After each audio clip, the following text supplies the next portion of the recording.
Driving गर्न अथवा छोटो समयमा ड्राइभर बन्नको लागि चाहिने बेसिक 3 कुराहरूको बारेमा आज म यस भिडियोमा चर्चा गर्नेछु। जुन कुरा म आफ्नो ड्राइभिङ स्किलमा पनि एड गरेको थिएँ, जसको कारण चाहिँ म सर्टेन टाइममा चाहिँ राम्रो ड्राइभिङ गर्न सक्ने भएको थिएँ। यो video specially for the beginners जो चाहिँ भर्खर गाडी सिक्दै हुनुहुन्छ। इफ तपाईले यी 3 बेसिक कुराहरू आफ्नो ड्राइभिङ स्किलमा एड गर्नुभयो भने तपाईले पनि छोटो समयमा चाहिँ गाडी चलाउन सक्नुहुनेछ। त्यसैले भिडियो एकदमै इम्पोर्टेन्ट हुनेवाला छ। भिडियोलाई स्किप नगरिकन अन्त्यसम्म हेर्नु होला। नमस्ते, it is me Viyogi and you watching viyogi.com। च्यानलमा फर्स्ट टाइम हुनुहुन्छ र च्यानल सब्स्क्राइब गर्नुभएको छैन भने च्यानल सब्स्क्राइब गरेर सँगै जोडिनु होला। भविष्यमा आउने यस्तै किसिमका भिडियोहरू तपाईहरुमा सहजै आउनेछ। भन्दै हामी मेन टपिकतिर जान्छौँ। Let's start now. ओके, हामी मेन टपिकतिर आइसकेका छौँ। आजको यस भिडियोमा मैले तपाईहरुलाई ड्राइभिङ गर्नको लागि चाहिने बेसिक 3 कुराहरूको बारेमा बताइरहेको छु।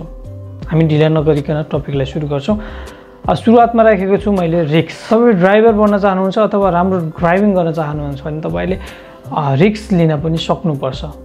जब तपाईले गाडी सिकिसक्नुहुन्छ तपाईलाई त्यति अप्ठ्यारो लाग्दैन, त्यसपछि तपाईले बिस्तारै रिस्क लिँदै जानुपर्छ। जस्तो अप्ठ्यारो बाटोहरू, भिडभाड, हाइवेहरू आदि इत्यादिमा गाडी लगेर तपाईले थोरै रिस्क लिनुपर्छ। जो तपाईले सक्नुहुन्छ, तपाईलाई सक्छु जस्तो लाग्छ त्यस्ता बाटोहरूमा, त्यस्तो भिडभाडहरूमा चाहिँ रिस्क लिन सक्नुपर्छ। नभए तपाई अलिकति पनि रिस्क लिनु भएन भने तपाईलाई गाडी सिक्न चाहिँ धेरै नै मुस्किल हुन्छ।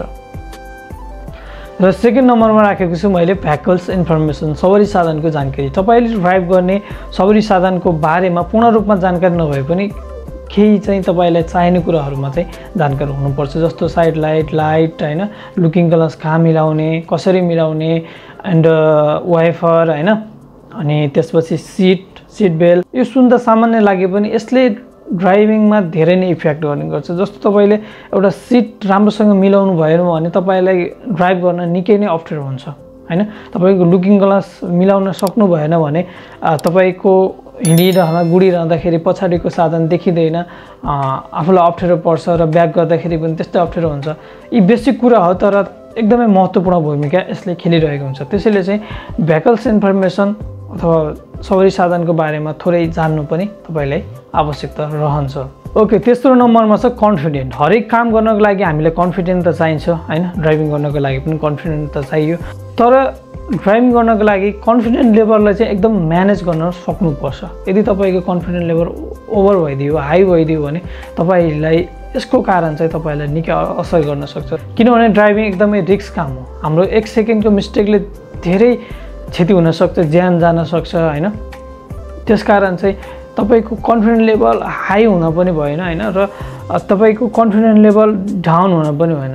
तपाईको यदि कन्फिडेन्ट लेभल डाउन भइदियो भने पनि तपाई अघि बढ्नबाट निकै नै गाह्रो हुन्छ, तपाईलाई ड्राइभ सिक्न निकै नै गाह्रो हुन्छ। त्यसैले चाहिँ आफ्नो कन्फिडेन्ट लेभललाई म्यानेज गरेर बिस्तारै बढाउँदै लानुपर्छ। र कहिलेकाहीँ हुन्छ सानोतिनो मिस्टेकहरू हुन्छ, सानोतिनो दुर्घटनाहरू हुन्छ भने तपाईको कारण त्यसबाट तपाईले आफ्नो कन्फिडेन्ट लेभललाई डाउन गर्नु हुँदैन। किनभने 10-20 वर्ष ड्राइभ गरिरहेको व्यक्तिबाट पनि सानोतिनो गल्तीहरू हुने गर्छ हैन।